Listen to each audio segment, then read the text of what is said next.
इष्ट देव को ध्यान में रखते हुए मैं नमन करती हूँ। आयो लाल सभई चो झूलेलाल। हाल में मौजूद सभिनी मातृशक्ति के अंतरराष्ट्रीय मातृ दिवस जी मातृभाषा जी जो वाधायूं ॾींदे मां हिननि पंक्तियुनि सां सिटुनि सां पंहिंजी ॻाल्हि तव्हांजे साम्हूं रखां थी। साईं सदाई करे सिंध सुकार, दोस्त मिठा दिलदार, आलिम सब आबाद करें। यह एक तरह की दुआ है जो हम विश्व में सभी जीव जंतु प्राणियों हेतु हम करते हैं कुछ भी कार्य प्रारंभ करने से पहले। शुक्रिया।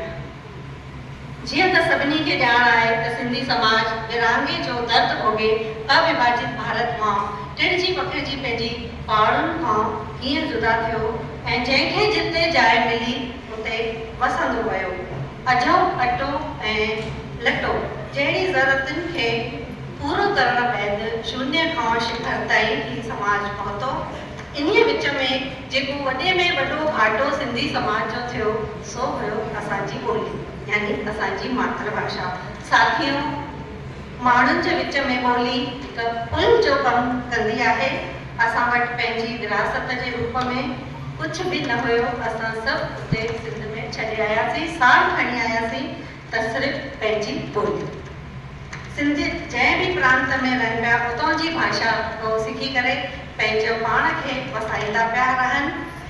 जॾहिं समाज जे विद्वाननि साहित्यकारनि इहा ॻाल्हि ॾाढी शिद्दत सां महसूसु कई त सभ खां पहिरियों सिंधी भाषा खे बचाइण लाइ पुरजोर कोशिश कई वई ऐं संविधान जे 8वें शेड्यूल में उनखे दाख़िल करण लाइ ॾाढी जाखोड़ कई वई ऐं 10 अप्रैल 1962 में जॾहिं सिंधी ॿोलीअ खे संविधान में शामिल कयो वियो तॾहिं वञी करे सभु थाईंदा थिया। सिंध जा महान विद्वान मंगाराम मलुमाणी साहिब चवंदा आहिनि त कंहिं बि माण्हूअ जूं 3 माताऊं थींदियूं आहिनि।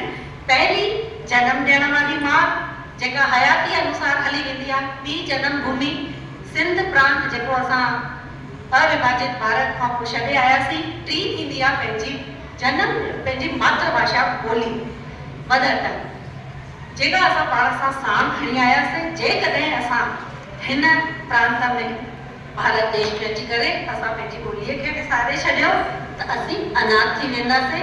असांजे मथां माउ जो हथु न हूंदो। चवणी आहे त कंहिं बि क़ौम खे अगरि ख़तमु करणो हुजे त उनजी ॿोलीअ खे ख़तमु करे छॾियो। बिना कंहिं औजार जे सिंधी ॿोली ख़तमु थी वेंदी जेकॾहिं असां पंहिंजी ॿोली खे विसारे छॾियूं था।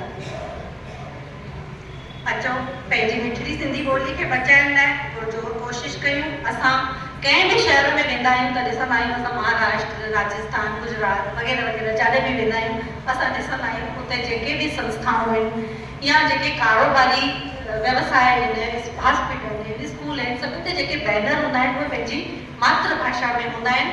त हे असांजे लाइ हिकु दुविधा वारी ॻाल्हि आहे कि असां वटि पंहिंजो कोई प्रांत कोन्हे, पर असां पंहिंजी संस्कृति, पंहिंजी ॿोली और ॾिण वार साहित्य खे बचाए करे असां पंहिंजी ॿोलीअ खे बचाए सघूं था ऐं असां पंहिंजी अचण वारी नई टईअ खे इतिहास जी, संस्कृति जी, ॾिणनि वारनि जी धूमधाम सां मल्हाए करे ॼाण ॾेई था सघूं और इहो असांजो फर्ज़ बि आहे।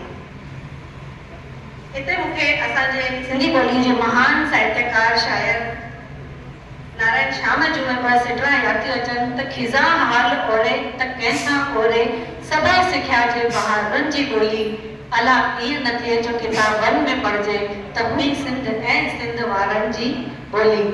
एतिरो चई मां तव्हां खां मोकिलायां नथी। वरी हिकु नए सफ़र में असां साथी बणजंदासीं। हाणे मां इन सॼे सभु पंहिंजी जेको मां ॻाल्हायमि